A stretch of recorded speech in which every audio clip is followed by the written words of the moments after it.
Let me start with a question for you. How much time do we have left until the next major war? If you ask British intelligence, they'll tell you maybe 3 to 4 years. Meanwhile, Keir Starmer is pledging unwavering support for Ukraine. Putin and Trump are backing away from a meeting, and the UK's migrant deportation system is a complete and utter failure. Criminals are running wild in, of all places, beauty salons, and cafes are getting complaints for flying the British flag. Welcome to the reality of Britain today. Let's start with the big picture. Geopolitics with a British accent. I used to have a seat at the table inside one of the big well-known media outlets. I saw firsthand how they twist stories to fit a pre-approved narrative, and I just had to walk away. Now I'm independent, I can speak freely, and I'm here to tell you what's really going on behind the scenes. If you believe in that mission, if you think this kind of independent voice is essential, please hit that like button and subscribe to the channel. And if you can, consider becoming a sponsor. It's your support that keeps this light on and allows me to do this work every single day. It truly means the world to me. British experts are now sounding the alarm about a possible large-scale war in Europe within the next 3 to 4 years. They're urging the public to prepare for major life changes and a heightened military threat. The head of the National Preparedness Commission, Lord Harris, even suggested that every household should have a 72-hour emergency kit ready to go, and he's calling on the government to be more proactive in informing citizens about security measures. The head of MI5, Sir Ken McCallum, stated that the military is expecting a wide-scale conflict in Europe, pointing to Russia's escalating aggression, cyber attacks, sabotage operations, and border violations. A former Defence Minister, Tobias Ellwood, also warned of a likely increase in hybrid attacks and a deepening economic confrontation with Russia.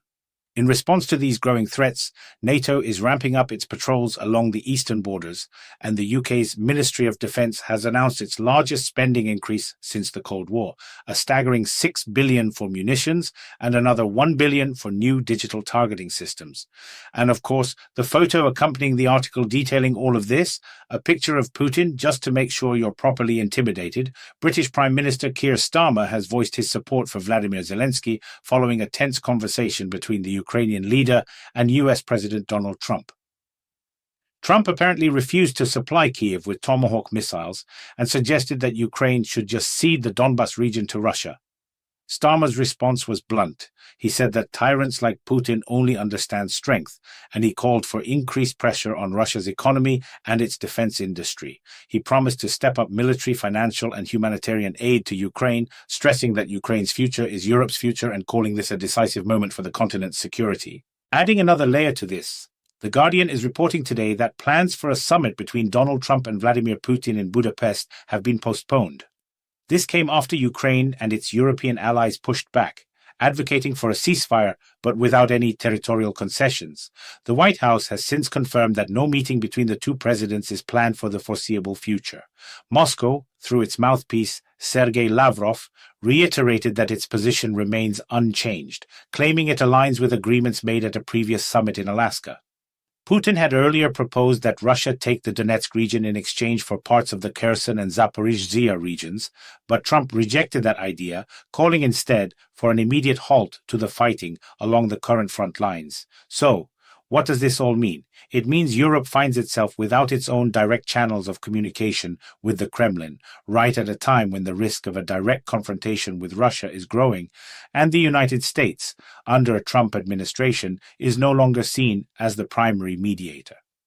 The Financial Times highlights this very issue, pointing out that after the conflict in Ukraine began, it was American security specialists who maintained constant contact with the Russian side to prevent escalation.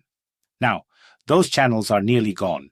Europe is demanding greater autonomy on security matters, but it has no regular communication with Russian state structures, while even Kyiv maintains contact through intermediaries. The author of the article argues that the European Union urgently needs to establish its own crisis communication channels with Moscow to reduce the risk of military incidents and manage conflicts directly. It just makes you want to ask, have any of you tried just picking up the phone and talking to each other?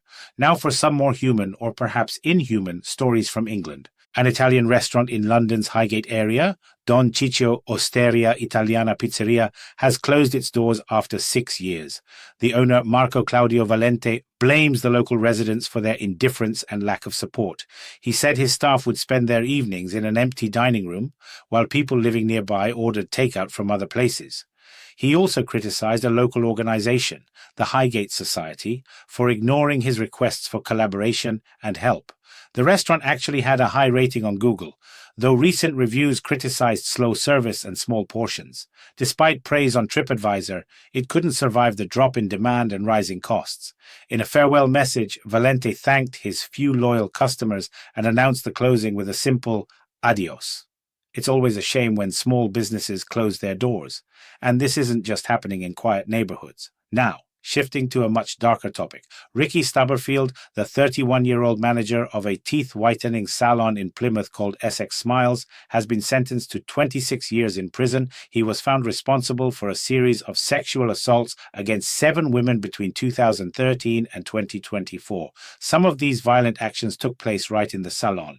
He would lure them in with offers of free treatments in exchange for social media promotion and then assault them during their visits.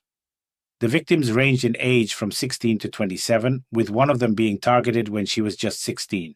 Stubberfield's arrest came after a series of reports leading to his conviction on 23 counts, including sexual assault, harassment, and creating indecent images. After his detention, more victims came forward, and the court added an additional 6 years of supervision to his sentence and placed him on the sexual offenders register for life. It makes you think twice about your next dental appointment, doesn't it? Meanwhile, in a Manchester courtroom, a trial is underway in the Rochdale sexual exploitation case. The prosecution alleges that the head of the group, 54-year-old Tahir Rashid, repeatedly assaulted a 14-year-old schoolgirl after plying her with vodka and drugs. The girl, identified in court documents as C, told police that Rashid knew she was a minor and committed these acts at his home. She also spoke of other men who engaged in sexual acts with her, even while she was in her school uniform. The investigation believes the victims were vulnerable teenagers who were systematically exploited by the gang. Rashid and his 5 alleged accomplices have denied all charges, which date back to the period between 2003 and 2006. The trial continues. According to the organisation Migration Watch UK, at the current rate of implementation, the one-in, one-out agreement between the UK and France for deporting illegal migrants will take nearly 300 years to complete. Think about that. Since July 2025, almost 60,000 people have arrived in the country illegally via the English Channel, but only 42 have been sent out of Britain.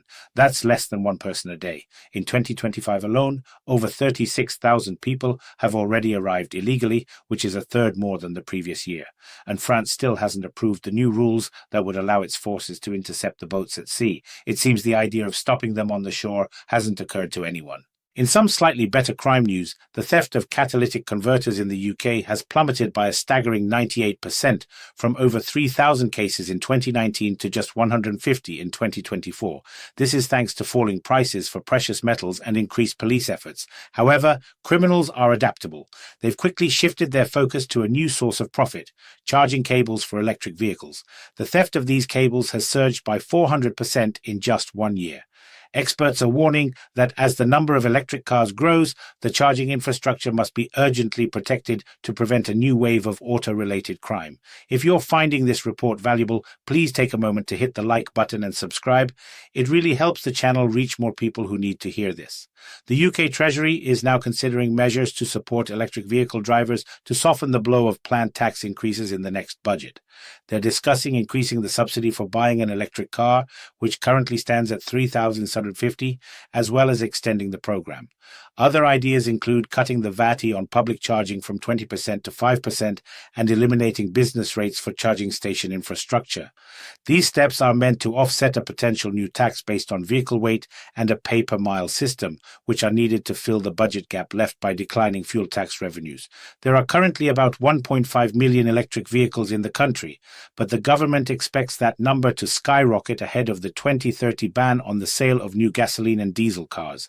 And in a story that feels uniquely British, the owners of the Bridge Bakehouse Cafe in Derbyshire refused to take down a UK flag flying over their entrance after receiving complaints.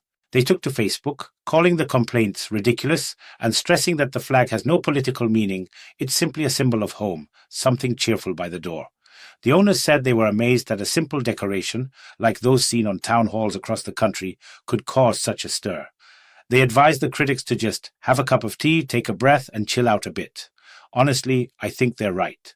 Now, let's circle back to geopolitics for a moment. European leaders, led by UK Prime Minister Keir Starmer and Ukrainian President Vladimir Zelensky, have accused Vladimir Putin of dragging his feet on peace talks. This came after that planned meeting between Donald Trump and the Russian leader in Budapest was called off. The joint statement, also signed by Emmanuel Macron, Friedrich Merz, Giorgia Meloni and Ursula von der Leyen, reaffirmed their commitment to the principle of inviolable international borders.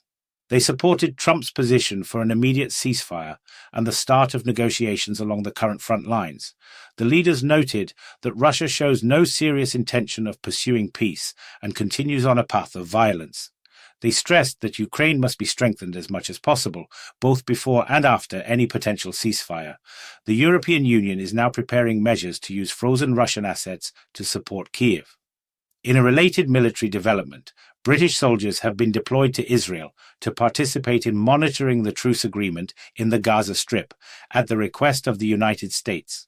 According to Defence Secretary John Healey, the UK will play an anchor role by sending a small group of officers, including a senior commander who will serve as the deputy head of a US-led civil military coordination centre.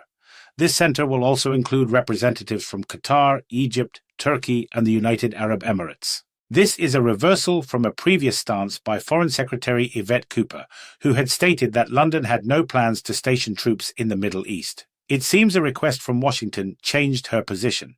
In Wolverhampton, the trial continues in the tragic case of Rhiannon White, a 27-year-old hotel employee who lost her life after being attacked with a screwdriver at a train station in October 2024. The accused, a 33-year-old asylum seeker from Sudan named Deng Majok, denies any involvement. He told the jury he didn't even know the victim. When shown surveillance footage that the prosecution claims shows him following the young woman onto the platform, Majok insisted that the person in the video wasn't him. The prosecution asserts that traces of the victim's blood and DNA were found on his clothes, shoes and rings, but the accused denies this as well. He claims he was near the hotel smoking and drinking a beer at the time of the incident and described his actions captured on video, including dancing and following her, as just normal fun. The trial is ongoing. And finally, Boris Johnson. He testified at the inquiry into the government's handling of the pandemic, and what he said was telling. He admitted that closing schools was a horror and a nightmare idea for him, but claimed that at the time, during the height of the COVID crisis, it seemed like the only possible solution. He rejected accusations that his government was unprepared, stating the issue had been discussed since February 2020.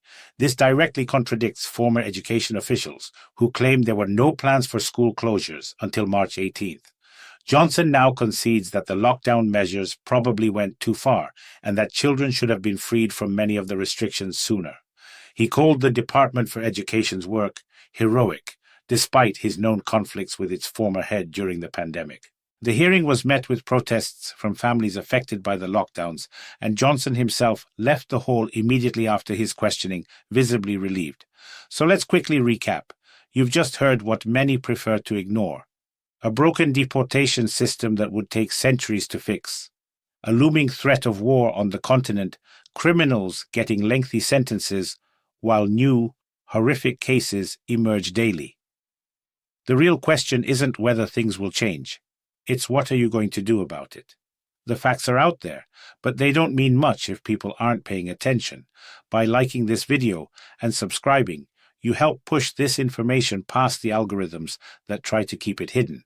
And if you have the means to become a channel sponsor, you are directly funding this mission to bring the unvarnished truth to light. Your support is what makes all of this possible. We'll be back tomorrow with more facts that simply can't be ignored.